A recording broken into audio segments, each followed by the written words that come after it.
Hello guys, good afternoon. So, ayun ang asawa at anak ko. Yan, we're waiting for daddy to finish because he's checking some papers. Anyway, today is December 26 na pala guys, Thursday, and medyo hapon na, it's 1:30 p.m. Yan, so we are planning to go to the park, explore this place kasi we haven't been, pasensya na guys kasi sinabit ko talaga doon yung ang tawag dito, yan yung bag namin para sa aming grocery kasi every time we go out to buy groceries, nakakalimutan ko. So, we end up buying, bags every time we go out. And so, ayan. Anyway, nakabihis na kami guys. May chine-check lang yung asawa ko.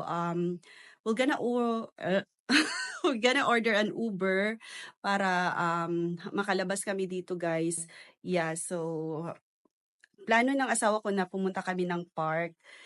So far, we are having fun over here. The weather is good, but it has been raining since dumating kami dito guys, kaya hindi kami nakalabas-labas. Lumalabas lang kami kapag may binibili kami na groceries. But thank you Lord kasi today looks like a perfect day to go out. So ayan, yeah, we're gonna take you to the park. Sí. And Aquí ahora, la cuestión es que está mi mamá en San José, tu hermana aquí y su hermano en San José tiene pensión. Pero ella tiene un principio de español. Tiene un inicio de español. look at the beats, Rachel. Ajá, inicia. The beats. Inicia. Tiene un poco de español. Sí, sí. It's Yo necesito more tiempo yeah, it looks so beautiful. para practicar. Oh. Yo gusto practicar aquí. Nag-Spanish akong bana guys. You see? Sí, gusto practicar aquí.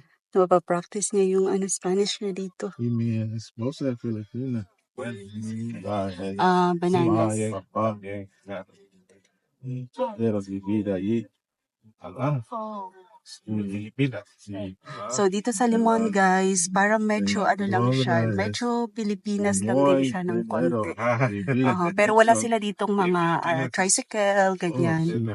Aquí es muy bueno para Yung transportation nila is also, mga cars, ganun. más cómodo, más barato. Sí. Cuando tú hablas mucho rápido, yo no entiendo. Tú dices, suave, suave. Aquí es espada. Sí, sí. Está bien. Mi esposa Did you just see? es muy happy. Hi Rachel. Ella escucha. Naghahanap kami dito guys ng yung lugar kung saan magpapagawa ng passport kasi na ano na ng asawa ko na nakastart na siya sa process ni Rachel para sa kanyang passport, citizenship rather, pero yung passport hindi pa. Okay, come on, let's go. So, hinahanap namin yung Correjo, guys. Thank you so much. Yeah, Correjo. Yeah, so magpapa-passport. It's so fun. Magpapa-passport yung anak ko para may passport na siya dito. Ayan. Okay, go. Hold daddy's hand. Okay.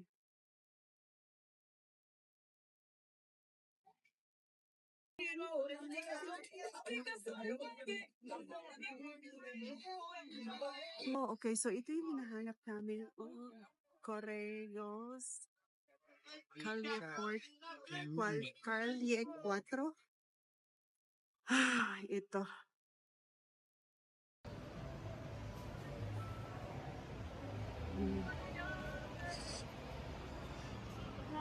The trash to know where to throw. Biodegradable. So we are waiting for our turn. Right, Rachel? Say hi, Daddy. Yeah, so bali ito yung municipality nila dito, guys. Yan. Nandito kami guys sa KFC. Ayan. Hi, say hi, Rachel. Yan, so dito lang muna kami kumain guys. Madami dito mga, marami kaming nadaanan na restaurants pero just to be safe ba, um, hindi muna kami nag-try kasi hindi natin alam yung, you know, kung gaano kalinis. At least dito, alam na natin, charot. So ito nga pala yung ating order. Yan guys, so grabe, from the bank, kasi sabi nila sa bangko daw pwede nang magpa-passport, and then from the bank tinuro nila kami doon sa municipality, they call it Correios. Tapos naghintay pa kami ng aming turn, and then from there tinuro kami doon sa civil registry. Ang layo ng nilakad namin guys para makarating kami doon, pero that was a good exercise anyway. Yeah. So, nagutom na kami guys. I don't know if we still have time to go to the park, but yeah, we'll try. Pero hapon na kasi it wouldn't be safe for us to be going out this late because that's when, you know, negative people start to come out. So, baka bukas na lang din.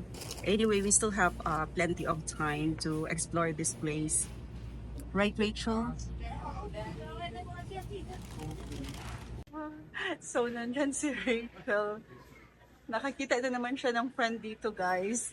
So, I don't know how they communicate kasi my daughter only knows some basic Spanish. So, I don't know. Ayan silang dalawa. Ay, nako. So, we're just waiting for our ride. He's going to be here in how many minutes? He's going to be here in 8 minutes. 6 minutes na lang. O, sige. Okay. So, ito yung kalye dito guys. Oh, they call it kalye also. Kalye Street.